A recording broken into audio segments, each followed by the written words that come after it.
ভাই এনে খাড়ায় খাড়ায় কি করেন? 700 হলে ও, তুমি আসছো? তোমাকে তো বিকেল 10টা আসার কথা বলছিলাম, তোমার অপেক্ষায় আমি এখানে আছি। তা কি অবস্থা কি তোমার? ভাই আমার অবস্থা তো ভালাই, কিন্তু এখন আর ভালা নাই। আপনার কথাবার্তা শুন না, আমার তো কলিজা শুকাই গেছে। আর কলিজার ডাক্তার দেখাই এলাম। আচ্ছা, যাই হোক, আগের দিন তো আমার পরিচয়টা তুমি জানলা, তোমার পরিচয়টাও তো জানা হলো না। তুমি কার বেটি বলো দেখি? আমার দিকে কোন দিক দিয়া বেডি মনে হয়? আমি বেডা।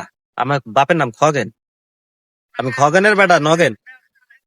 আরে তুমি বোঝো না, আমি যেখানে থাকি ওখানে ব্যাডারে বেডি বলে, আর বেডিরে বেডা বলে।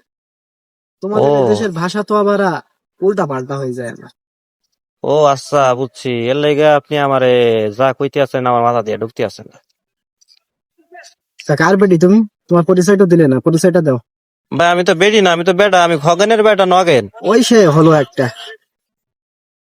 ও নগেন, তোমার তো অনেক ছোটবেলায় দেখছি আমি, তুমি তো তখন ন্যাংটোয় ঘুরে বেড়াতে। সেই নগেন তুমি? হ হ, ভালাই চিনছেন। তা ভাই কালকে দেখলাম গলায় রশি বান্ধা ঘুরতে আছেন, আজকে দেখতে আছি গামছা পরে ঘুরতে আছেন। কে খেতে কি ভাই? গামছা? এটা কি তোমার গামছা মনে হয়? না, আমাদের দেশে তো এটারে এগুলো গামছা সব কয়। বিদেশি বিদেশি, এগুলো পাবা না, একটাও পাবা না। Out of country. এটা বাংলাদেশে চলে না এগুলো, ঠিক আছে? এর মর্ম তুমি বুঝবা না, তোমরা তো মূর্খ সব। হুম।